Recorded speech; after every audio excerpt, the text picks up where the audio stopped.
नमस्कार दोस्तों, नॉलेज मंडली में आप सभी का स्वागत है। आपकी तैयारी को आगे बढ़ाते हुए आज हम कर रहे हैं सोल्ड पेपर।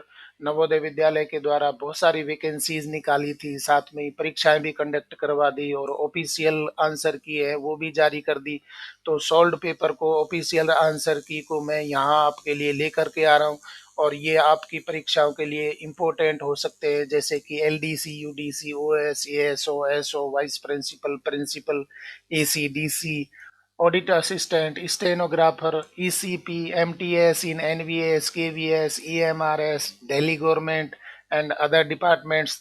तो आज के वीडियो में हम करेंगे domain knowledge test of ASO 2022 in NVS. और ये डोमेन नॉलेज टेस्ट है वो आपकी आगामी परीक्षाओं को प्लान करने में बहुत ही इंपॉर्टेंट हो सकता है, इसलिए वीडियो को लास्ट तक देखें। और अगर आप चैनल पर नए हैं तो चैनल को सब्सक्राइब करिए, क्योंकि नॉलेज मंडली आपको एक ही प्लेटफॉर्म पर सर्विस रूल्स है, एकेडमिक पार्ट और पेपर का जनरल पार्ट है वो भी अवेलेबल करवा रहा है। तो साथियों, शुरू करते हैं। डोमेन नॉलेज का सबसे पहला क्वेश्चन देखते हैं। विच of the following statement is wrong? निम्नलिखित में से कौन सा कथन गलत है? पहला ऑप्शन है operating systems are usually pre loaded on that computer. B. GUI is a computer program that enables the user to use graphical icons such as buttons, menus, cursors, etc. Enables connectivity with the computer through the medium. C. Modem operating systems use graphical user interface GUI. D. The CPU controls the operating system. तो ये questions हैं वो computer पर based है और ASO के लिए domain knowledge में कंप्यूटर भी आ जाता है। तो देख लेते हैं सही उत्तर क्या हो जाएगा। D, the CPU controls the operating system. ये गलत है, ये ऑपरेटिंग सिस्टम को कंट्रोल नहीं करता है, बाकी सारे हो जाते हैं। Operating systems are usually pre loaded on the computer. B, GUI is a computer program that enables the user to use graphical icons such as buttons, menus, cursors, etc.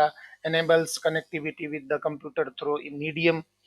C, modern operating systems use graphical user interface. तो ये सारे ठीक हो जाते हैं, परंतु ये sentence है वो गलत होता है। The CPU controls the operating system, ये बात है वो गलत हो रही है। तो सही उत्तर भी हमारा हो जाएगा D. Question number second, which of the following is not an operating system? निम्नलिखित में से कौन सा एक ऑपरेटिंग सिस्टम नहीं है? ऑप्शन देख लेते हैं। A, Windows OS. B, OS oblique 400। C, Linux. D, Blu-ray. तो सही उत्तर यहाँ पर हो जाएगा डी, ब्लू रे है वो ऑपरेटिंग सिस्टम नहीं है। बाकी सभी है, विंडोज ओएस है ऑपरेटिंग सिस्टम है, ओएस 400 भी ऑपरेटिंग सिस्टम है, लाइनेक्स भी ऑपरेटिंग सिस्टम है, परंतु ब्लू रे है वो ऑपरेटिंग सिस्टम नहीं है। तो सही उत्तर हमारा हो जाएगा D. Question number 3. In MS PowerPoint 2010, the new slide button on the home tab of the slides group is used to create a new slide can be added to. Which of the following keyboard shortcuts PowerPoint helps to add a new slide in presentation? बहुत ही important है, क्योंकि power point presentation आप बनाते हैं और daily use करते हैं तो आपको मालूम होना चाहिए। हिंदी अर्थ देख लेते हैं। एम एस पावर पॉइंट 2010 में स्लाइड ग्रुप के होम टैब पर स्थित न्यू स्लाइड बटन का उपयोग नई स्लाइड को जोड़ने के लिए किया जा सकता है। निम्नलिखित में से कौन सा keyboard shortcut power point presentation में एक नई स्लाइड को जोड़ने में सहायता करता है? तो नई स्लाइड ऐड करने के लिए कौन सी शॉर्टकट कीज कॉम्बिनेशन होते हैं? ऑप्शन देख लेते हैं। A, control plus N. B, control plus O. C, control plus M. D, control plus W. सही उत्तर हमारा हो जाएगा C, control plus M. Question number 4, which of the following is not an advantage of e-commerce? निम्नलिखित में से क्या e commerce का एक लाभ नहीं है? ऑप्शन देख लेते हैं। A, less cost. B, security issues. C, consumer can shop 24/7। D, quick delivery of items. तो सही उत्तर यहाँ पर हो जाएगा B, security issues. Security issues हैं ये ई कॉमर्स का कोई लाभ नहीं है, क्योंकि सिक्योरिटी इश्यूज हैं वो उठ रहे हैं, बहुत सारे फ्रॉड भी हो रहे हैं। तो लो कॉस्ट है ये तो ठीक बात है, ई कॉमर्स से लो कॉस्ट हो गई आइटम की। कंज्यूमर्स कैन शॉप 24/7, मतलब कि चौबीसों घंटे वो खरीद कर सकते हैं, ये भी उसका फायदा है। और डी है क्विक डिलीवरी ऑफ आइटम्स हैं, आइटम की क्विक डिलीवरी होती है, तो मीडिएटर यहाँ पर नहीं रहते, तो सीधी सप्लाई होती है। ये सब फायदे हैं, परंतु सिक्योरिटी इश्यूज है, ये इसका कोई लाभ नहीं है। सही उत्तर हमारा हो जाएगा B. Next question 5. Large volume calculations for weather forecasting, oil and gas exploration and scientific simulation is needed. Which of the following types of computers is ideal for these tasks? बहुत ही इंपॉर्टेंट क्वेश्चन है, आपके लिए जरूरी होता है। इस तरीके के सामान्य कंप्यूटर के क्वेश्चंस है मेरे चैनल पर अवेलेबल है, आप सारे क्वेश्चंस को देख करके और अपने आप को प्रिपेयर कर सकते हैं कंप्यूटर नॉलेज के लिए। मौसम की भविष्यवाणी, तेल और गैस की खोज और वैज्ञानिक अनुरूपण के लिए बड़ी मात्रा में गणना की आवश्यकता होती है। निम्नलिखित में से कौन से प्रकार के कंप्यूटर्स इन कार्यों के लिए आदर्श हैं? ऑप्शंस देख लेते हैं। A microcomputer, B minicomputer, C supercomputers, D mainframe computer. तो कौन से प्रकार का कंप्यूटर होगा जहां पर भविष्यवाणी की जाती है, मौसम की, तेल और गैस की खोज की जाती है, वैज्ञानिक अनुरूपण मतलब कि बड़ी गणनाएं की जाती है, तो कौन सा कंप्यूटर यहाँ पर काम आएगा? सही उत्तर हो जाएगा हमारा सुपर कंप्यूटर्स। सुपर कंप्यूटर है वो बड़ी गणनाओं को करने के लिए फेमस है, बहुत तेजी से गणनाएं करते हैं, तो सही उत्तर हमारा हो जाएगा सी। अगला सवाल 6। What is the keyboard shortcut to select all the documents and subfolders of the main folder? मुख्य फोल्डर के सभी डॉक्यूमेंट्स और उप फोल्डरों को चयनित करने के लिए कीबोर्ड शॉर्टकट क्या है? कौन सी कीबोर्ड है जहां पर मुख्य फोल्डर के सभी डॉक्यूमेंट है और सभी उप फोल्डर है उनको एक साथ में आप सेलेक्ट कर सकते हैं? ऑप्शन देख लेते हैं। A control plus A, B Alt plus A, C Alt plus C, D control plus सी। सही उत्तर हमारा हो जाएगा ए कंट्रोल प्लस ए। कंट्रोल प्लस ए का मतलब है कि ऑल सेलेक्ट आप कर सकते हैं। कंट्रोल ए दबाने पर आपको क्या हो जाएगा कि जो भी फोल्डर के अंदर जितने भी आइटम है वो सारे सेलेक्ट हो जाएंगे। सही उत्तर हमारा हो जाएगा ए। और डियर फ्रेंड्स, नवोदय विद्यालय ने एक नए तरीके का पैटर्न अपनाया है, और वो क्या है, कॉम्प्रीहेंशन पर बेस्ड क्वेश्चंस हैं वो पूछे गए थे, जिसमें जीके, रीजनिंग या कंप्यूटर से बेस्ड क्वेश्चंस हैं, वो सभी पैराग्राफ यहाँ पर दे दिए गए हैं, और समझते हैं क्या पैराग्राफ में आंसर छुपे हुए हैं या ये सिर्फ टाइम कंज्यूमिंग है। तो देख लेते हैं कॉम्प्रीहेंशन क्या दिया है। संदर्भित जानकारी को समझने के लिए दिए गए गद्यांश को पढ़िए और दिए गए संदर्भ से संबंधित प्रश्नों का उत्तर दीजिए। तो गद्यांश पढ़ लेते हैं। कंप्यूटर विभिन्न मापदंडों के अनुसार वर्गीकृत होते हैं। प्रयोजनों के आधार पर सामान्य और विशेष प्रयोजन के कंप्यूटर होते हैं। हार्डवेयर के डिजाइन और प्रकार के आधार पर कंप्यूटर एनालॉग, डिजिटल और हाइब्रिड कंप्यूटरों में वर्गीकृत होते हैं। आकार के आधार पर कंप्यूटर चार प्रकार के होते हैं। सुपर कंप्यूटर सभी कंप्यूटरों में सबसे प्रभावशाली, द्रुतगामी और बहुत महंगा भी होता है। ये बड़ी मात्रा में डेटा को प्रोसेस कर सकता है और द्रुत गति से बड़ी गणनाएं कर सकता है। सुपर कंप्यूटर बहुत बड़े डेटाबेस वाले अनुप्रयोगों के लिए उपयोग होते हैं। CRAY फर्स्ट, ETA, A10 आदि सुपर कंप्यूटर के उदाहरण हैं। मेन फ्रेम कंप्यूटर विशाल कंप्यूटर होते हैं जो बहुत अधिक जानकारी का संग्रह कर सकते हैं और एक समय में कई कार्य कर सकते हैं। इसमें कई प्रोसेसर भी होते हैं। यह मुख्य रूप से विशाल सूचना प्रक्रमण के कार्य के लिए उपयोग किया जाता है। मेन फ्रेम कंप्यूटर भी बहुत बहुमूल्य होते हैं। मेन फ्रेम कंप्यूटर का उपयोग बड़े संस्थानों जैसे सरकार, बैंकों और बड़े निगमों में किया जाता है। इन सभी कंप्यूटरों में सबसे छोटे माइक्रो कंप्यूटर के विकसित होने की वजह से मेन फ्रेम की लोकप्रियता धीरे धीरे कम हो रही है। माइक्रो कंप्यूटर अपनी सेंट्रल प्रोसेसिंग यूनिट CPU के लिए एकल चिप माइक्रो प्रोसेसर का उपयोग करता है। हालांकि इनको कभी कभी पर्सनल कंप्यूटर के रूप में भी उल्लेखित किया जाता है। किसी भी प्रकार के छोटे कंप्यूटर जैसे desktop computer, laptop, tablet, smartphone आदि माइक्रो कंप्यूटर के उदाहरण हैं। वे छोटे व्यवसायों, घरों और कक्षाओं के लिए सर्वश्रेष्ठ होते हैं। आकार, शक्ति, गति, भंडारण क्षमता आदि के आधार पर मिनी कंप्यूटर एक मेन फ्रेम और एक माइक्रो कंप्यूटर के बीच में ठहरता है। माइक्रो कंप्यूटर का उपयोग छोटे संगठनों द्वारा किया जाता है। एनालॉग कंप्यूटर ऐसे कंप्यूटर होते हैं जिन्हें एनालॉग डेटा को प्रोसेस करने के लिए डिजाइन किया गया है।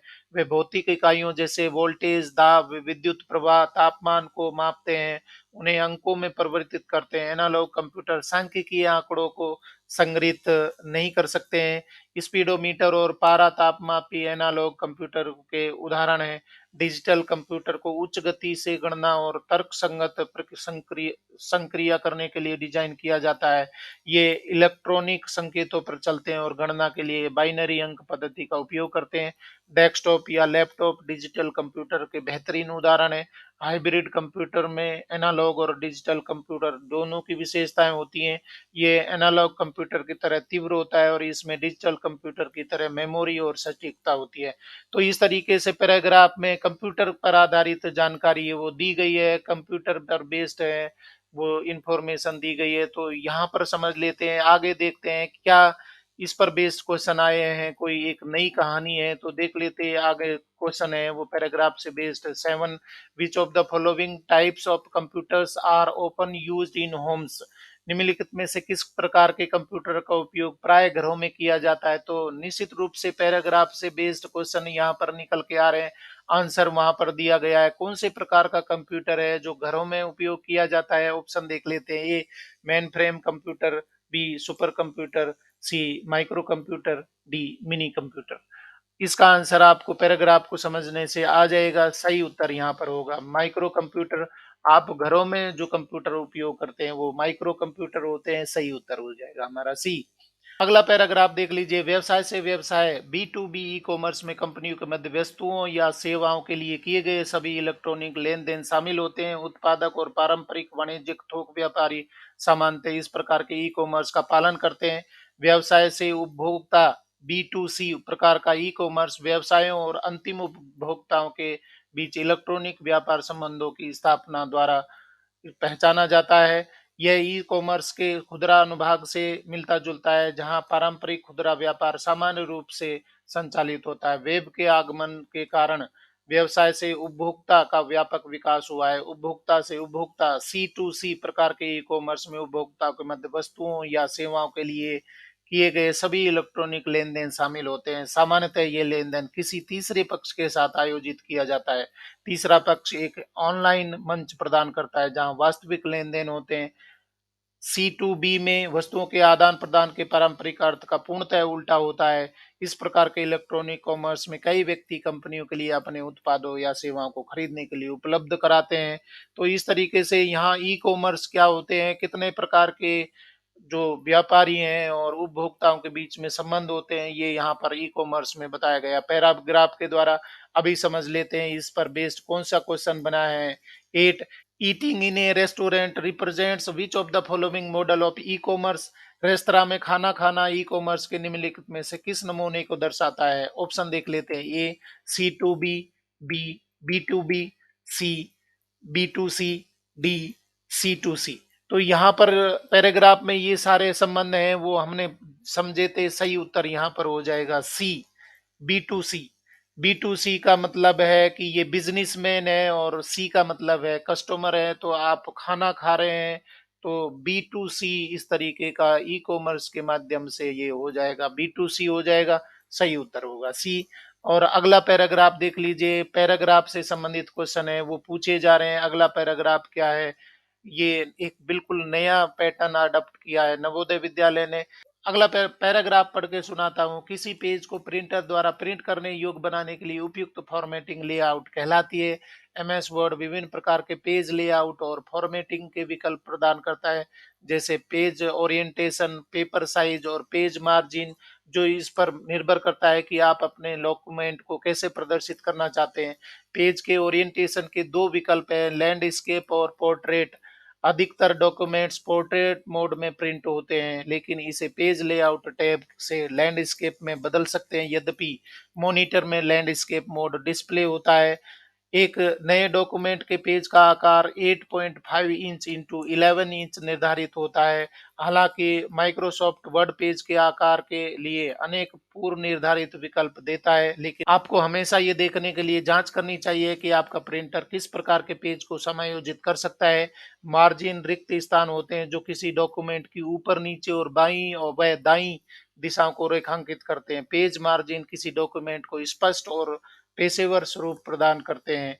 एमएस वर्ड में प्रत्येक पेज में 1 इंच का ऑटोमेटिक मार्जिन होता है। तो ये बताया गया है कि प्रिंट कैसे लिया जाता है। प्रिंट कमांड देने के लिए मार्जिन है वो बताई गई है, साथ में ही पेज का ओरिएंटेशन बताया है, पेज की साइज बताइए। इस ये एक सामान्य इंफॉर्मेशन है। आप प्रिंट करते हैं तो ये इंफॉर्मेशन आपको पता होगी, परंतु इस पर बेस्ड क्वेश्चन है वो किस तरीके का बनता है देख लेते हैं। सवाल इस पर बेस्ड है। 9, which of the following options in MS Word 2010 best describes the page margins? तो पेज मार्जिन है वो यहाँ तीन सेंटेंस दे रखे हैं। Blank areas around a page, second है blank areas on the left and right sides of a page, third blank area visible on each side of the paragraph. MS Word 2010 का निम्न में से कौन सा विकल्प पेज मार्जिन का बेहतरीन वर्णन करता है ये सेंटेंस में? ऑप्शन देख लेते हैं। A only third, B both first and second, C first only, D first second and third. तो सही उत्तर यहाँ पर हो जाएगा C, first only. Blank areas around a page, मतलब कि मार्जिन है वो पैराग्राफ में भी बताया, पेज मार्जिन है, blank areas around a page है वो मार्जिन कहलाती है। जो भी पेज के चारों ओर जो ब्लैंक एरिया होते हैं उनको हम क्या कहते हैं? मार्जिन कहते हैं, पेज मार्जिन कहते हैं। तो सी ऑप्शन हमारा सही हो जाएगा, फर्स्ट ओनली। नेक्स्ट क्वेश्चन देख लेते हैं, इसी पैराग्राफ पर आधारित है। विच of the following statements correctly describes the difference between page size and page margin in MS Word 2010? निम्नलिखित में से कौन सा कथन एमएस वर्ड 2010 में पेपर साइज और पेज मार्जिन के बीच के अंतर का सही वर्णन करता है?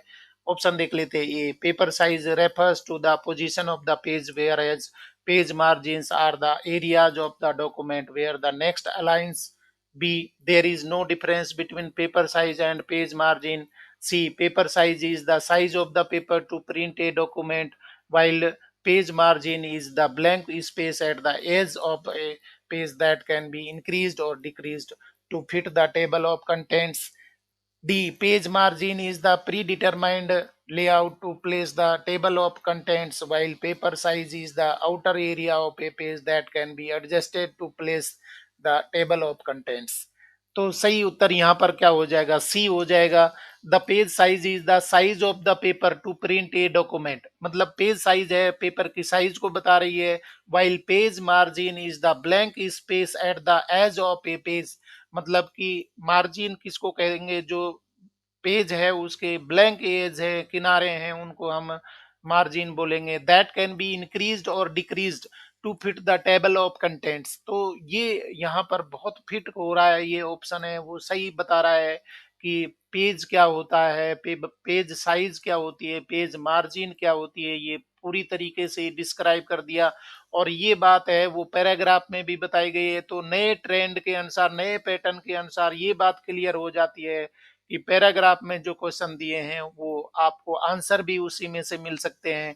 सही उत्तर हमारा हो जाएगा यहाँ पर सी। अगला क्वेश्चन आ जाएगा जीके से संबंधित, आ जाएगा डोमेन नॉलेज में जीके से संबंधित क्वेश्चन है। तो 10 क्वेश्चन कंप्यूटर के हमने चर्चा कर लिए, अभी डोमेन नॉलेज में जीके के क्वेश्चन देख लेते हैं। सबसे पहला क्वेश्चन है 11, what is the network of long fibres that form the structural frame of the cell called?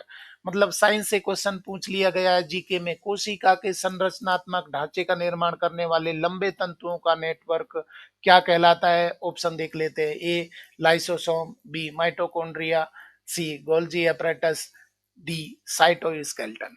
सही उत्तर हमारा हो जाएगा डी साइटोस्केलेटन। साइटोस्केलेटन का मतलब है कि कोशिका का जो कंकाल तंत्र होता है, कोशिका का कंकाल तंत्र है, उसको हम क्या कहते हैं? साइटोस्केलेटन कहते हैं। और ये यहाँ पर क्वेश्चन में बताया गया है the network of long fibres that form structural frame of the cell. तो कंकाल तंत्र को आप क्या कह सकते हैं? साइटोस्केलेटन कह सकते हैं। जिस तरीके से आपकी बॉडी में कंकाल तंत्र है, आपके बॉडी को एक फ्रेम देता है, एक शेप बनाने में, स्ट्रक्चर प्रदान करने में मदद करता है। इसी तरीके से साइटोस्केलेटन है, वो सेल को एक फ्रेम देता है, स्ट्रक्चरल संरचनात्मक फ्रेम देता है। तो ये कहलाता है कोशिका का कंकाल तंत्र या साइटोस्केलेटन। सही उत्तर हमारा हो जाएगा D. Next question, who won the men's best FIFA footballer award 2021। ये क्वेश्चन है वो करंट जीके से संबंधित भी हो गया, साथ में खेल से संबंधित भी क्वेश्चन पूछ लिया गया है। पुरुषों का सर्वश्रेष्ठ फीफा फुटबॉलर अवार्ड 2021 किसने जीता है? ऑप्शन देख लेते हैं। Cristiano Ronaldo, B Robert Lewandowski, C Lionel Messi, D Kylian Mbappe. तो सही उत्तर यहाँ पर क्या हो जाएगा? बी रॉबर्ट लेवांडोव्स्की ने सर्वश्रेष्ठ फीफा फुटबॉलर अवार्ड 2021 जीता था। सही उत्तर हमारा हो जाएगा B. Question number 13, Deoband university which laid down the rules of daily life for Muslim learners and issued thousands of fatwas explaining the meaning of Islamic principles was established in which year? Deoband विश्वविद्यालय जिसने मुस्लिम शिक्षार्थियों के लिए दैनिक जीवन के नियम निर्धारित किए और इस्लामी सिद्धांतों के अर्थ समझाते हुए हजारों फतवे जारी किए, की स्थापना किस वर्ष की गई थी? ऑप्शन देख लेते हैं। ए 1872, बी 1860, सी 1862, डी 1867। सही उत्तर हमारा हो जाएगा डी 1867। मतलब कि देवबंद विश्वविद्यालय स्थापित हुआ, वहां पर बहुत सारे मुस्लिम बच्चे हैं वो पढ़ते हैं, शिक्षा ग्रहण करते हैं। तो उन्होंने दैनिक जीवन के नियम बनाए और साथ में ही इस्लाम के सिद्धांतों को समझाने के लिए हजारों फतवे जारी किए थे। और ये देवबंद विश्वविद्यालय, इसकी स्थापना कब हुई थी? 1867 में हुई थी। सही उत्तर हमारा हो जाएगा D. Next question 14. Which one of the following articles of the Indian Constitution deals with the duration of the Houses of Parliament? भारतीय संविधान का निम्नलिखित में से कौन सा अनुच्छेद संसद के सदनों की अवधि से संबंधित है? ऑप्शन देख लेते हैं। A article 93, B article 83, C article 76, D article 101। सही उत्तर हमारा हो जाएगा बी आर्टिकल 83। मतलब कि जो लोकसभा है और राज्यसभा है उसका कार्यकाल है और उनके जो मीटिंग होती है उनके बीच में कितना समय होना चाहिए, संसद जो सत्र चलते हैं उनके बीच में कितनी अवधि होनी चाहिए, उससे संबंधित बातें हैं किस में बताई गई हैं? आर्टिकल 83 में बताई गई है। सही उत्तर हमारा हो जाएगा B. Question number 15. Humsafar Trust is community-based organization working for the health and human rights of the LGBTQ community from। Humsafar trust एक समुदाय आधारित संगठन है जो LGBTQ समुदाय के स्वास्थ्य और मानव अधिकारों के लिए से काम कर रहा है। कब से कार्य कर रहा है ये? ऑप्शन देख लेते हैं। ए 1992, बी 1996, सी 1998, डी 1994। सही उत्तर हमारा हो जाएगा डी 1994। 1994 से हमसफर ट्रस्ट है वो कार्य कर रहा है। हमसफर ट्रस्ट किसके लिए होता है? ये समुदाय आधारित संगठन है जो स्वास्थ्य और मानव अधिकारों के लिए काम कर रहा है। सही उत्तर हमारा हो जाएगा D. Next question 16। Jagoi and Cholom are the main forms of which of the following classical dance forms? Jagoi एवं चोलम निम्न में से किस शास्त्रीय नृत्य रूप के मुख्य प्रकार हैं?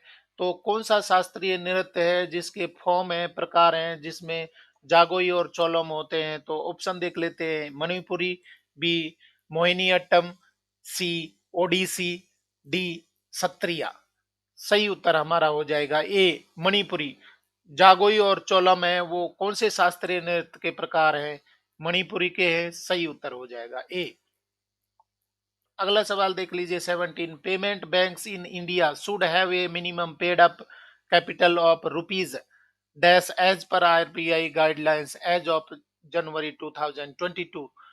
जनवरी 2022 तक की जानकारी के अनुसार आरबीआई के दिशा निर्देशों के अनुसार भारत में भुगतान बैंकों के पास रुपये डैश की न्यूनतम प्रदत्त पूंजी पेड अप कैपिटल होनी चाहिए। तो कितने रुपये होने चाहिए पेमेंट बैंक आपको अगर खड़ा करना है? तो ऑप्शन देख लेते हैं। ए 200 करोड़, बी 300 करोड़, सी 400 करोड़, डी 100 करोड़।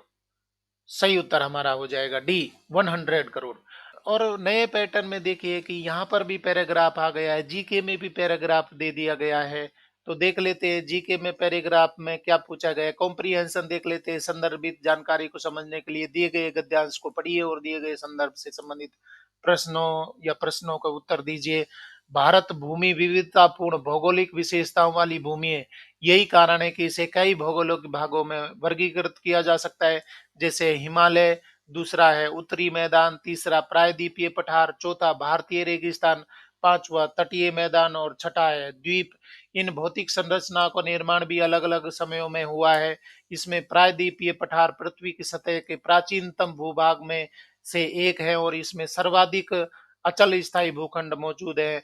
तो ये एक जानकारी दी गई है कितने प्रकार के भागों में भूमि को बांटा गया है, भौगोलिक क्षेत्रों में भारत को बांटा गया है। इस पर बेस्ड क्वेश्चन देख लेते हैं। 18, निम्नलिखित में से किस नदी का उद्गम गद्यांश में वर्णित सबसे प्राचीन भौगोलिक भाग से नहीं होता है? तो ऑप्शन देख लेते हैं। ए महानदी, बी कृष्णा, सी यमुना, डी गोदावरी। सही उत्तर यहाँ पर हो जाएगा सी यमुना। यमुना है, इसका उद्गम इन क्षेत्रों से नहीं हुआ है जो सबसे प्राचीन है या सबसे पुराने हैं। तो सबसे प्राचीन कौन से बताए गए हैं या प्रायद्वीपीय पठार बताए गए हैं, तो इनका उद्गम है वो यमुना से नहीं हुआ है। क्योंकि आपको मालूम है कि यमुना का उद्गम है वो आपको कमेंट करना है, कहाँ से यमुना का उद्गम होता है ये आप कमेंट कर दीजिए। और महानदी, कृष्णा, गोदावरी है, इनका पठारीय क्षेत्रों से हुआ है, परंतु यमुना का नहीं हुआ है। तो हमारा उत्तर यहाँ पर हो जाएगा सी। उसी पैराग्राफ से संबंधित नेक्स्ट क्वेश्चन है 19, गद्यांश में वर्णित निम्नलिखित में से कौन सी भौगोलिक संरचना नवीनतम है? तो नवीनतम हमें पता लगानी है। ऑप्शन देख लेते हैं। ए प्रायद्वीपीय पठार और हिमालय पर्वत, बी भारतीय मरुस्थल और उत्तरी मैदान, सी भारतीय मरुस्थल और हिमालय पर्वत, डी हिमालय पर्वत और उत्तरी मैदान। सही उत्तर हमारा हो जाएगा सी भारतीय मरुस्थल और हिमालय पर्वत। जो मरुस्थल है और हिमालय पर्वत है वो नवीनतम संरचनाएं, भौगोलिक संरचनाएं। तो इनमें जो 6 प्रकार की भौगोलिक संरचनाएं बताई गई है पैराग्राफ में, इसमें सबसे नवीनतम है भारतीय मरुस्थल और हिमालय पर्वत। तो आप जल्दी से कमेंट कर दीजिए कि भारतीय मरुस्थल है उस पर पहले क्या था, के बाद में हिमालय पर्वत है वो उस पर भी पहले क्या था, जो हिमालय पर्वत बनने से पहले क्या भौगोलिक संरचना थी, ये आपको कमेंट बताना है। यहाँ पर सही उत्तर हमारा सी हो रहा है, भारतीय मरुस्थल और हिमालय पर्वत है वो नवीनतम भौगोलिक संरचना है। अगला सवाल देख लेते हैं 20, गद्यांश में वर्णित निम्नलिखित में से कौन सा भौगोलिक भाग अरावली पहाड़ियों के पश्चिमी छोर पर स्थित है? तो पैराग्राफ से संबंधित 3 क्वेश्चन यहाँ पर आ गए हैं। ऑप्शन देख लेते हैं। ए प्रायद्वीपीय पठार, बी तटीय मैदान, सी उत्तरी मैदान, डी भारतीय रेगिस्तान। सही उत्तर हमारा हो जाएगा डी भारतीय रेगिस्तान। गद्यांश में वर्णित निम्नलिखित में से कौन सा भौगोलिक भाग अरावली पहाड़ियों के पश्चिम छोर पर स्थित है? तो अरावली की पहाड़ियां हैं उनके पश्चिमी छोर है उस पर क्या स्थित है? तो पैराग्राफ में ये बात नहीं बताई गई है, परंतु आपको पता लग जाएगा कि जो रेगिस्तान है कि पठार है कि ये सब बातें बताई गई है। तो अरावली जो पहाड़ियां हैं उनके पश्चिमी छोर पर भारतीय रेगिस्तान है जिसको थार का मरुस्थल बोलते हैं। सही उत्तर हो जाएगा डी। अगला सवाल देख लीजिए 21, on which of the following is the modern Indian legal system based? आधुनिक भारतीय कानूनी प्रणाली निम्नलिखित में से किस पर आधारित है? ऑप्शन देख लेते हैं। A civil law order, B ancient Hindu text, C Islamic law, D public law system. सही उत्तर हमारा हो जाएगा डी पब्लिक लॉ सिस्टम। जो भारतीय कानून व्यवस्था है वो लोक कानून पर आधारित है। आधुनिक जो कानून व्यवस्था है, भारतीय कानून व्यवस्था है वो किस पर आधारित है? पब्लिक लॉ सिस्टम पर आधारित है। सही उत्तर हमारा हो जाएगा D. Question number 22, which one of the following sections of the right to information act 2005 amended has mandated public authorities to voluntarily provide as much information as possible to the public at regular intervals through various means of communication? सूचना का अधिकार अधिनियम 2005 संशोधित की निम्नलिखित में से किस धारा ने सार्वजनिक प्राधिकरणों पर संचार के विभिन्न माध्यमों के द्वारा नियमित अंतराल पर जनता को स्वेच्छा से अधिक जानकारी प्रदान करने का दायित्व दिया है? तो वो कौन से सेक्शन में बताया है आरटीआई के? ऑप्शन देख लेते हैं। A section 3, B section 11, C section 4, D section 12। और डियर फ्रेंड्स, मेरे चैनल पर आपके आरटीआई से रिलेटेड बहुत सारे क्वेश्चंस हैं, वो अवेलेबल हैं। राइट टू इंफॉर्मेशन एक्ट पर एक कंप्लीट सीरीज है, आप कंप्लीट सीरीज देख करके राइट टू इंफॉर्मेशन आरटीआई पर बेस्ड क्वेश्चंस को सॉल्व कर सकते हैं। यहाँ पर सही उत्तर हो रहा है सी। सेक्शन 4 में ये बात बताई गई है कि जो भी सार्वजनिक प्राधिकरण है उनको नियमित अंतराल से अपने यहाँ की सूचनाएं हैं वो जारी कर देनी चाहिए। सही उत्तर हो जाएगा सी। अगला सवाल देख लेते हैं 23। As per the right to information act 2005 amended a second appeal against a decision made under first appeal shall be dash from the date on which the decision was actually received. बहुत ही important question है। सूचना का अधिकार अधिनियम 2005 संशोधित के अनुसार प्रथम अपील के तहत किए गए निर्णय के खिलाफ दूसरी अपील उस तारीख से डैश होगी जिस दिन से निर्णय वास्तव में प्राप्त हुआ है। तो कितने दिनों के बीच में उसको सेकेंड अपील है वो कर देनी चाहिए। ऑप्शन देख लेते हैं। A within 30 days, B within 90 days, C within 120 days, D within 60 days.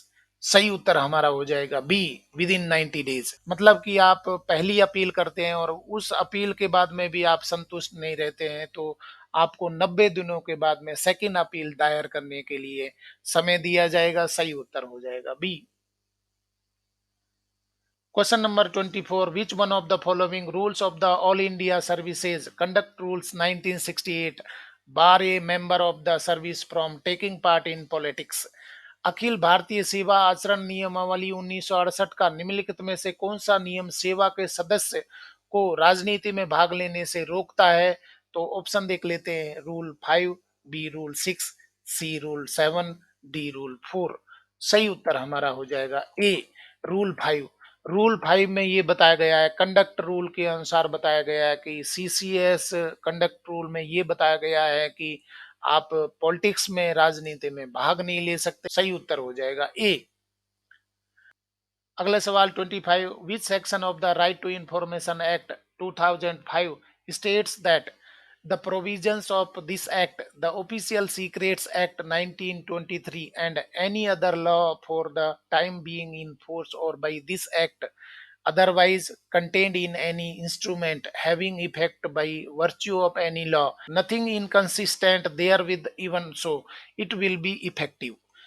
तो बहुत ही इंपॉर्टेंट यहाँ पर स्टेटमेंट दिया गया है आरटीआई में। सूचना का अधिकार अधिनियम 2005 की किस धारा में कहा गया है कि इस अधिनियम के उपबंध शासकीय गुप्त बात अधिनियम 1923 और तत्समय प्रवर्त किसी अन्य विधि में या इस अधिनियम से अन्यथा किसी विधि के आधार पर प्रभाव रखने वाली किसी लिखित में उससे असंगत किसी बात के होते हुए भी प्रभावी होंगे। तो ये बात है वो बताई गई है कौन से सेक्शन में। ऑप्शन देख लेते हैं। A section 20, B section 22, C section 21, D section 25।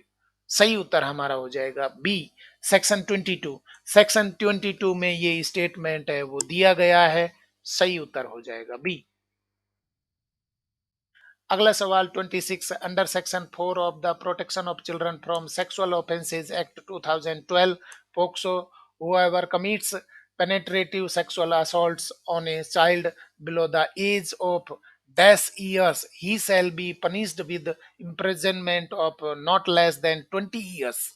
लैंगिक अपराधों से बालकों का संरक्षण अधिनियम 2012 पोक्सो की धारा 4 के अंतर्गत यदि कोई डैश वर्ष से कम आयु के बच्चे पर प्रवेशन लैंगिक हमला करता है तो उसे कम से कम 20 वर्ष की सजा दी जाएगी। ये बात बताई गई है कि कितने साल से कम बच्चे को अगर पेनेट्रेटिव सेक्सुअल असॉल्ट उसको होता है, लैंगिक उस पर हमला होता है, पेनेट्रेटिव लैंगिक हमला होता है तो कम से कम 20 साल की सजा उसको दी जाएगी। तो कितनी उम्र होनी चाहिए जिस पर पेनेट्रेटिव सेक्सुअल असॉल्ट होता है तो उसको 20 साल की सजा अपराधी को मिलेगी। यहाँ पर ऑप्शन देख लेते हैं। 20, बी 17, सी 18, डी 16। सही उत्तर हमारा हो जाएगा डी 16। 16 वर्ष की उम्र, 16 वर्ष की उम्र से कम पर अगर पेनेट्रेटिव सेक्सुअल असॉल्ट होता है, अपराध होता है तो जो अपराधी है उसको कम से कम 20 साल की सजा दी जाएगी। सही उत्तर हमारा हो जाएगा D. Question number 27। Special under section 32 of the protection of children from sexual offences act 2012 POCSO, a public prosecutor is appointed only if he has been practice for at least 10 years. लैंगिक अपराधों से बालकों का संरक्षण अधिनियम 2012 की धारा 32 के अंतर्गत विशेष लोक अभियोजक की नियुक्ति तभी की जाती है जब वह कम से कम 10 वर्षों से प्रैक्टिस कर रहा हो। मतलब कि एक सरकारी वकील है, वो कितने साल का उसको अनुभव होना चाहिए, तब जाकर के बच्चों के केस है वो लड़ सकता है, बाल अपराधों से संबंधित केस लड़ सकता है। तो कितने साल का अनुभव होना चाहिए? ऑप्शन देख लेते हैं। ए 7, बी 5, सी 10, डी 12। सही उत्तर हमारा हो जाएगा ए, 7 साल का कम से कम उसके पास में अनुभव होना चाहिए। तो ये 7 वर्ष है, 7 ईयर्स होने चाहिए, ये बताया गया है। पोक्सो एक्ट की धारा 32 में ये बात बताई गई है। सही उत्तर हमारा हो जाएगा ए। Question number 28. As per Section 2D of the Protection of Children from Sexual Offences Act 2012, POCSO, what is the meaning of child? लैंगिक अपराधों से बालकों का संरक्षण अधिनियम 2012 पोक्सो की धारा 2D के अनुसार बच्चा का क्या अर्थ है? तो ऑप्शन देख लेते हैं। A any person under the as of 18, B any person under the as of 19, C any person under the as of 21, D any person under the as of 20 years. सही उत्तर यहाँ पर हो जाएगा A any person under the as of 18। 18 साल से कम का जो भी बालक होगा, कोई भी व्यक्ति है 18 साल से कम जो भी होगा, उसको हम क्या बोलेंगे? बच्चा बोलेंगे। बच्चे की श्रेणी में आएगा, या तो वो लड़का है, लड़की है, या ट्रांसजेंडर है, कोई भी पर्सन है जो कि 18 साल से कम है, तो उसको बच्चे की श्रेणी में रखा गया है। और ये बात है वो डिफाइन की गई है किसमें? पोक्सो एक्ट की धारा 2D में ये बात बताई गई है कि बच्चा किसको कहेंगे। सही उत्तर हमारा हो जाएगा ए। Question number 29. Rule 19(3) of the All India Services Conduct Rules 1968 deals with which of the following? Akhil Bharatiya सेवा आचरण नियमावली 1968 का नियम 19(3) निम्नलिखित में से किससे संबंधित है? ऑप्शन देख लेते हैं। Prohibition on the consumption of intoxicating drinks in public places, B prohibition of bigamy, C need to inform the government of the fact of marriage with a foreign national, D prohibition on marriage with foreign national. तो सही उत्तर यहाँ पर हो जाएगा C need to inform the government of the fact of marriage with a foreign national. अगर किसी विदेशी से शादी करिए तो गवर्नमेंट को सूचना देनी होगी, ये बात बताई गई है 19(3) की धारा में, कंडक्ट रूल्स के 19(3) में बताया गया है। तो सही उत्तर हमारा हो जाएगा C need to inform the government of the fact of marriage with a foreign national. अगला सवाल देख लीजिए 30। In which of the following section of the protection of children from sexual offences act 2012 POCSO it stated that no child shall be detained in the police station at night for any reason whatsoever।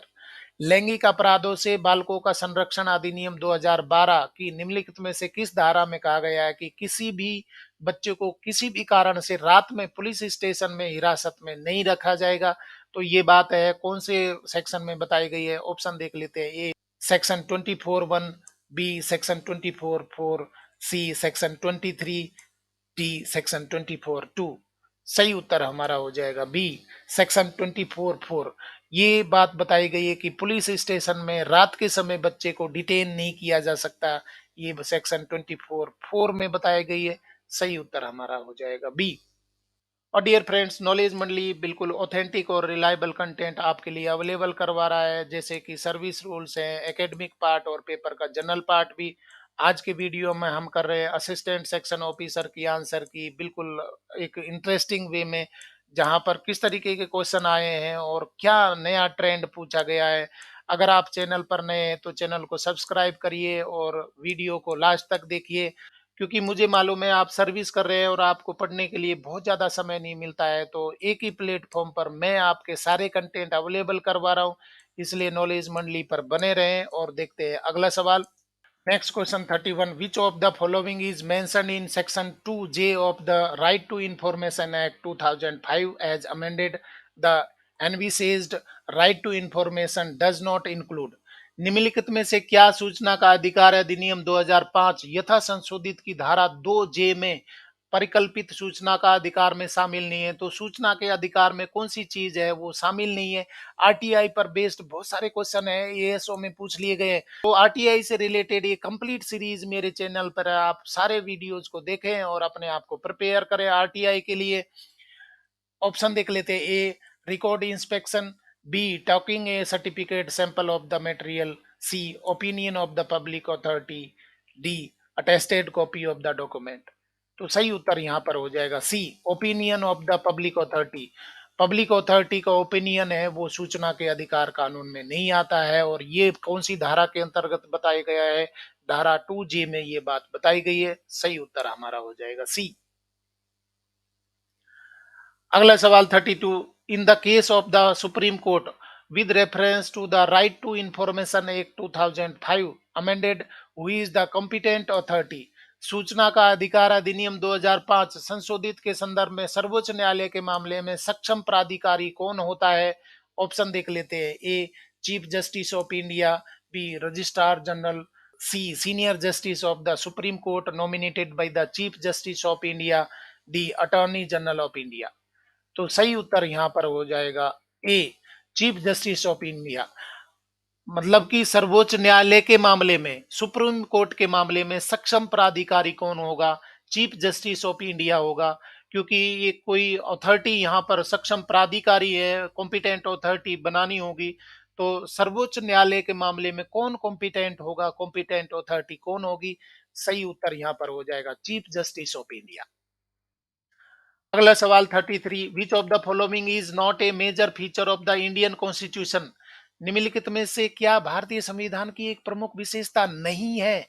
Option देख लेते हैं। A independence of the judiciary, B world's oldest written constitution, C judicial review, D parliamentary form of government. तो क्या चीज नहीं है हमारे संविधान की, इनमें से कौन सी विशेषता नहीं है। ऑप्शन देख लेते हैं। B world's oldest written constitution है, ये बात गलत है। ये हमारे संविधान की विशेषता नहीं है, बाकी सभी हैं। इंडिपेंडेंस ऑफ जुडिशरी है, जुडिशियल रिव्यू है और पार्लियामेंट्री फॉर्म ऑफ गवर्नमेंट है, ये सारी हमारी संविधान की विशेषताएं हैं। परंतु सबसे पुराना लिखित संविधान ये विशेषता नहीं है। सही उत्तर हमारा हो जाएगा B. Question number 34। Section 8 of the right to information act 2005 amended deals with which of the following. Hindi अर्थ देख लेते हैं। सूचना का अधिकार अधिनियम 2005 संशोधित की धारा 8 निम्नलिखित में से किससे संबंधित है।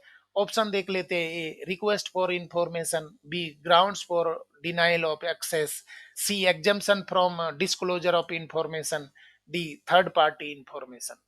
क्या बात बताई गई है सेक्शन 8 में। C exemption from disclosure of information.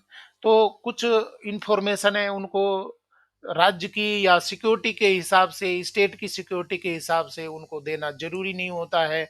वो हमारे देश के लिए खतरा पैदा कर सकते हैं या देश के जो इंफॉर्मेशन है उनको जारी करना उचित नहीं होता है। तो वो यहाँ पर एग्जेम्प्ट की गई है, धारा 8 के तहत ये एग्जेम्प्ट की गई है। इसलिए exemption from disclosure of information है। ऐसा नहीं है कि सब कुछ पब्लिक में जारी कर दिया जाए, कुछ चीजें हैं वो सीक्रेट रखनी पड़ती हैं। तो ये एग्जेम्पशन से रिलेटेड आर्टिकल 8 बताया गया है आरटीआई एक्ट में। सही उत्तर हमारा हो जाएगा सी। और डियर फ्रेंड्स, डोमेन नॉलेज में यहाँ पर भी क्वेश्चंस हैं, वो पैराग्राफ पर आधारित है। सबसे पहले पैराग्राफ पढ़ लेते हैं। बाल यौन शोषण के मामलों से निपटने के लिए सरकार एक विशेष कानून लाई है जिसका नाम लैंगिक अपराधों से बालकों का संरक्षण अधिनियम 2012 पोक्सो है। यह अधिनियम इसके तहत बनाए गए नियमों के साथ 14 नवंबर 2012 से लागू हो गया है।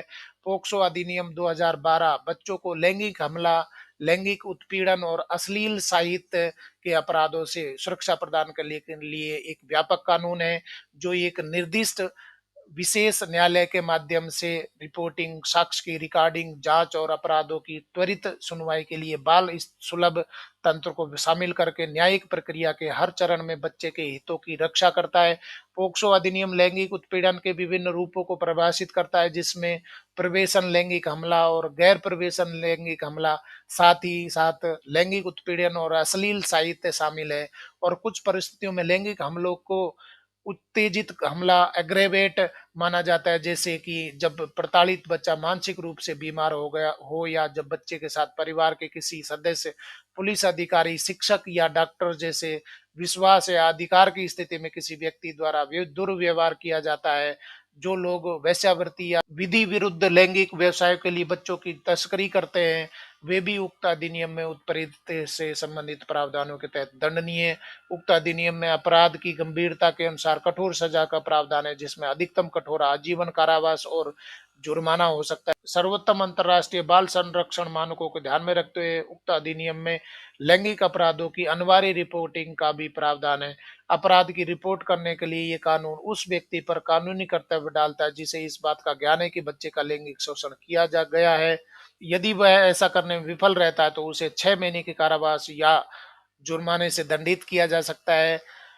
उक्त अधिनियम जांच प्रक्रिया के दौरान पुलिस को बाल संरक्षक की भूमिका निभाने का दायित्व प्रदान करता है। इस प्रकार एक बच्चे के लैंगिक शोषण की रिपोर्ट प्रदान करने वाले पुलिस कर्मियों को बच्चे की देखभाल और सुरक्षा के लिए तत्काल व्यवस्था करने की जिम्मेदारी दी जाती है, जैसे कि बच्चे के लिए आपातकालीन चिकित्सा उपचार प्रदान करना और आवश्यकता उत्पन्न होने पर बच्चे को आश्रय गृह में रखना। पुलिस को रिपोर्ट प्राप्त होने के 24 घंटे के भीतर मामले को बाल कल्याण समिति सीडब्ल्यूसी के ध्यान में लाना भी आवश्यक है, ताकि सीडब्ल्यूसी बच्चे के बचाव और सुरक्षा के लिए आगे की व्यवस्था का प्रबंध कर सके। तो यहाँ पर पोक्सो एक्ट के बारे में जानकारी है वो दी गई है, और इस पर आधारित किस तरीके के क्वेश्चन बनेंगे वो देख लेते हैं। क्या क्वेश्चन बन रहे हैं वो देख लेते हैं। आगे क्या बताया गया है क्वेश्चन नंबर 35 में, देख लेते हैं सवाल 35। The protection of children from sexual offences act 2012 allows a police officer to responsible for discharging the duty। लैंगिक अपराधों से बालकों का संरक्षण अधिनियम 2012 पोक्सो पुलिस अधिकारी को डैश के रूप में कर्तव्य के निर्वहन का दायित्व देता है। तो पुलिस अधिकारी को किस रूप में दायित्व दिया गया है, ऑप्शन देख लेते हैं। A child welfare promoter, B friend of the child's family, C strict investigator, D guardian of the child during the screening process. सही उत्तर हमारा हो जाएगा D, guardian of the child during the screening process. जब उसकी जांच हो रही है, जब कार्रवाई चल रही है, तो उसका संरक्षक माना गया है। पुलिस अधिकारी को पोक्सो एक्ट में बालक का संरक्षक माना गया है जब उसकी कार्रवाई चल रही है, जांच चल रही है। तो सही उत्तर यहाँ पर हो जाएगा डी। और उसी सेम पैराग्राफ से संबंधित अगला सवाल देख लीजिए 36। The protection of children from sexual offences act 2012 POCSO comes into force with effect from. कब ये लागू हुआ? लैंगिक अपराधों से बालकों का संरक्षण अधिनियम 2012 से लागू है। तो ये बात बताई गई है, बहुत ही स्पष्ट रूप से पैराग्राफ में दी गई थी। पैराग्राफ में आप देख सकते हैं स्पष्ट रूप से ये बात बताई गई है। यहाँ पर ऑप्शन देख लेते हैं। ए 1 दिसंबर 2012, बी 26 जून 2012, सी 14 नवंबर 2012, डी 24 अक्टूबर 2013। सही उत्तर हमारा हो जाएगा सी 14 नवंबर 2012। मतलब कि 14 नवंबर 2012 से ये बात है वो लागू हुई है। ये पोक्सो एक्ट है 14 नवंबर 2012 से एप्लीकेबल हो गया, लागू हो गए। पैराग्राफ में ये बात बताई गई थी। पैराग्राफ में यहाँ पर दिया गया है, ये देख लीजिए। पैराग्राफ में 14 नवंबर 2012 से लागू है, ये बात बताई दी गई है। तो हमारा सही उत्तर हो रहा है यहाँ पर सी। अभी देख लेते हैं, नया आ गया, एक नया गद्यांश आ गया है। भारत की वर्तमान सिविल सेवाएं मुख्य रूप से ब्रिटिश भारत की पूर्व भारतीय सिविल सेवा के पैटर्न पर आधारित है। ब्रिटिश राज के दौरान वारेन हेस्टिंग्स ने सिविल सेवा की नींव रखी थी, और चार्ल्स कॉर्नवालिस ने इसका सुधार, आधुनिकीकरण और युक्तिकरण किया। इसलिए चार्ल्स कॉर्नवालिस को भारत में सिविल सेवा के जनक के रूप में जाना जाता है। कॉर्नवालिस ने भारतीय सिविल सेवा के दो प्रभागों, जैसे कि अनुबंधित और असंबद्ध की शुरुआत की। अनुबंधित सिविल सेवा में केवल यूरोपीय अर्थात ब्रिटिश कार्मिक शामिल थे जो सरकार में उच्च पदों पर काबिज थे। असंबद्ध सिविल सेवा पूरी तरह से प्रशासन के निचले स्तर पर भारतीयों के प्रवेश की सुविधा के लिए शुरू की गई थी। भारत सरकार अधिनियम 1919 के पारित होने के साथ भारत के राज्य सचिव की अध्यक्षता वाली इंपीरियल सर्विसेज दो भागों में विभाजित हो गई। अखिल भारतीय सेवाएं और केंद्रीय सेवाएं। अखिल भारतीय और केंद्रीय सेवाओं को 1924 की शुरुआत में सेंट्रल सुपीरियर सर्विसेज के रूप में नामित किया गया था। 1924 से 1934 तक भारत के प्रशासन में 10 अखिल भारतीय सेवाएं, भारतीय शिक्षा सेवा, भारतीय चिकित्सा सेवा सहित और 5 केंद्रीय विभाग शामिल थे, जो सभी भारत के राज्य सचिव के नियंत्रण में थे।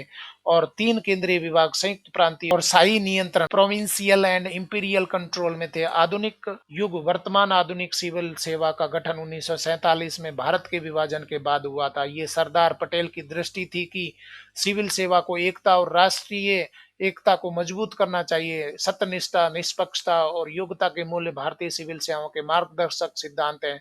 21वीं सदी की शुरुआत तक विशेष रूप से भारतीय मीडिया में भारतीय सिविल सेवकों को नियमित रूप से बोलचाल की भाषा में बाबू, जैसा कि बाबुओं के शासन में कहा जाता था, जबकि भारतीय नौकरशाही को बाबू डोम कहा जाता था। नई दिल्ली में स्थित कार्मिक लोक शिकायत तथा पेंशन मंत्रालय अनौपचारिक रूप से सिविल सेवा मंत्रालय मंत्रालय भारत में सिविल सेवा प्रणाली के लिए प्रशिक्षण, सुधार और पेंशन के लिए उत्तरदायी है। तो सिविल सेवा भारत में कब लागू हुई थी और उसके क्या रूप थे, ये पूरी जानकारी इस पैराग्राफ में बताई गई है। देख लेते हैं, इससे संबंधित क्वेश्चन है वो क्या बन जाते हैं। क्वेश्चन देख लेते हैं 37। Who among the following is responsible for training, reforms and pension for civil services in India? भारत में सिविल सेवाओं के लिए प्रशिक्षण, सुधार और पेंशन के लिए निम्न में से कौन उत्तरदायी है? ऑप्शन देख लेते हैं। A, Union Public Service Commission. B, Ministry of Personnel Public Grievances and Pensions. C, Ministry of Home Affairs. D, Ministry of Human Resources. सही उत्तर हमारा हो जाएगा B, Ministry of Personnel Public Grievances and Pension है वो भारतीय civil सेवाओं के लिए प्रशिक्षण, सुधार और पेंशन के लिए कार्य करती है। सही उत्तर हमारा हो जाएगा बी। इसी से संबंधित सेम पैराग्राफ है, उससे संबंधित अगला सवाल भी देख लेते हैं। अगला सवाल 38 है। Who among the following is known as the father of civil services in India? निम्नलिखित में से किससे भारत में सिविल सेवाओं के जनक के रूप में जाना जाता है? तो पैराग्राफ में बिल्कुल स्पष्ट रूप से इसका आंसर दिया गया है। ऑप्शन देख लेते हैं। A, Jawaharlal Nehru. B, Morarji Desai. C, Warren Hastings. D, Charles Cornwallis. तो निश्चित रूप से आपको इसका उत्तर पता है, क्योंकि पैराग्राफ आपने ध्यान से सुना है तो उत्तर भी मालूम होगा। यहाँ पर सही उत्तर हो रहा है डी, चार्ल्स कॉर्नवालिस है वो भारतीय सिविल सेवा के जनक के रूप में माना जाता है। सही उत्तर हो जाएगा डी।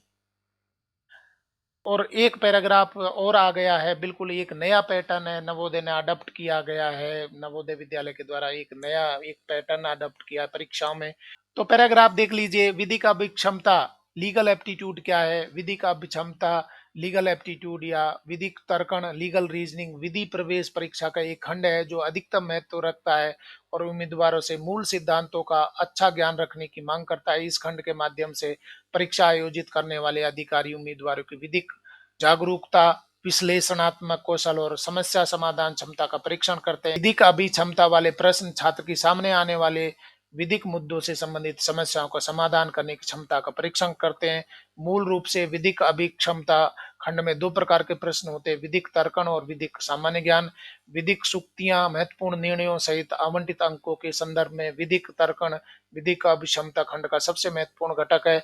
अन्य घटक विधिक ज्ञान है, जिसमें विधिक तथ्यों और विधि के क्षेत्र से संबंधित वर्तमान घटनाओं पर आधारित प्रश्न शामिल होते हैं। इसमें संख्या पैटर्न के साथ सीखना, सूत्रों के बिना गणना, तार्किक संबंध, ऐतिहासिक डेटा और विश्लेषण आदि शामिल है। तो ये पैराग्राफ विधिक अभिक्षमता मतलब कि लीगल एप्टीट्यूड से संबंधित है। क्या बात बताई गई है? पैराग्राफ से संबंधित क्वेश्चन देख लेते हैं। 39, which of the following is not the objective of legal aptitude test? निम्नलिखित में से कौन कानूनी योग्यता परीक्षा का उद्देश्य नहीं है? ऑप्शन देख लेते हैं। Problem solving abilities of candidate. B, test of legal awareness. C, analytical skills. D, test of expert knowledge about special law. सही उत्तर हमारा हो जाएगा D, test of expert knowledge about specific law. ये बात है, ये तो बाद में सिखाई जाएगी। उसकी कानूनी योग्यता है, उसकी परीक्षा तो बाद में ली जा सकती है, क्योंकि अभी वो कानूनी पढ़ाई करने के लिए वो एंटर कर रहा है। तो यहाँ पर स्पेसिफिक लॉ का एक्सपर्टाइजेशन उसके पास में नहीं है। उसकी क्या क्या चीजें देखी जाती है? प्रॉब्लम सॉल्विंग एप्टीट्यूड है वो होना चाहिए। साथ में टेस्ट ऑफ लीगल अवेयरनेस के बारे में जानकारी होनी चाहिए। एनालिटिकल स्किल भी होना चाहिए, पर एक्सपर्टाइजेशन की उसको जरूरत नहीं है, क्योंकि वो तो एक्सपर्ट तो पढ़ाई करने के बाद में बनेगा। यहाँ पर सही उत्तर हो जाएगा डी।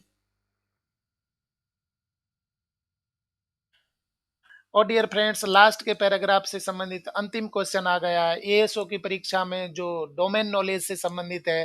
तो आज के वीडियो का लास्ट क्वेश्चन हम देख रहे हैं यहाँ पर 40, which of the following subjects is not a part of legal aptitude test.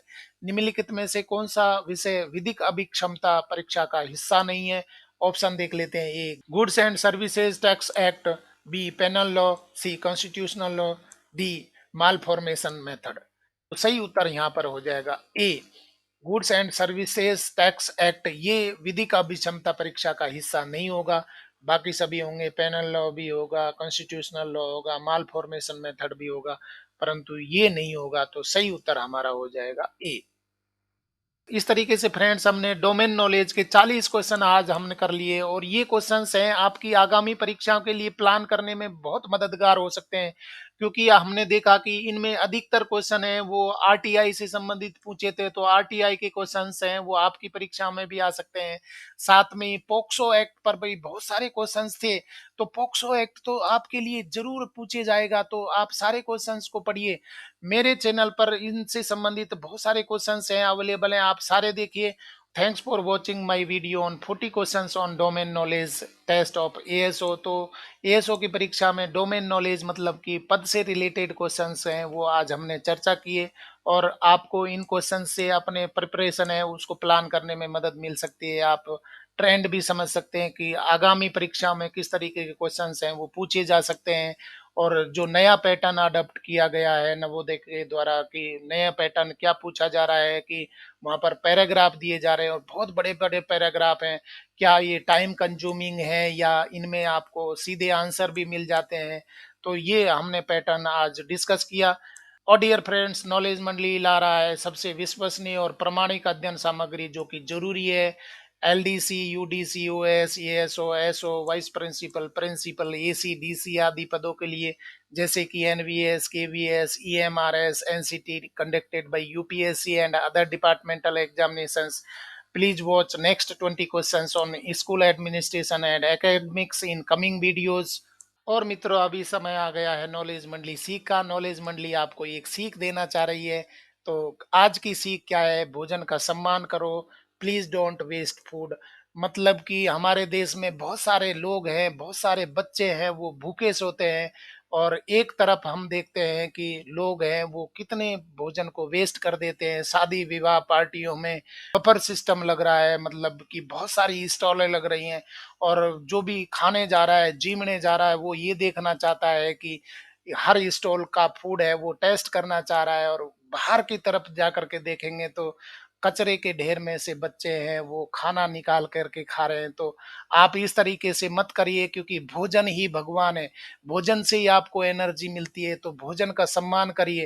अगर आप होटल में खाना खाने जा रहे हैं और वहां पर ज्यादा प्लेट में खाना आ जाता है, तो उस खाने को आप डस्टबिन में मत डालने दीजिए, उसको पैक कर लीजिए, सेफ रखिए, अलग रखिए। और जो भी नीडी व्यक्ति है, जो भी आवश्यकता वाला आदमी है, उसको खाना सर्व करिए। और भोजन खिला करके आप देखिए, आपकी आत्मा को सुकून मिलेगा, आपको शांति मिलेगी। इसलिए भोजन को बेकार मत जाने दीजिए, कम लीजिए, जितना आपको चाहिए उतना ही खाइए। और जो खाना बच गया है वो शर्म मत करिए, शर्माइए मत, क्योंकि एक तरफ आप भगवान को पूज रहे हैं और दूसरी तरफ आप उसी भगवान को कचरे में डाल रहे हैं। तो भगवान के लिए मत शर्म करिए। अगर आपके पास में प्लेट में खाना बचा हुआ है तो उस खाने को पहले आप झूठा मत करिए, उतना ही भोजन लीजिए जितना आपको आवश्यकता है। और जो आपने ऑर्डर किया है उस खाने को पैक करवा लीजिए। पैक करवा करके आप किसी को भी आप दे सकते हैं। तो इस तरीके से उस भोजन को एक सम्मान दे सकते हैं, आप इज्जत कर सकते हैं, भगवान की पूजा कर सकते हैं।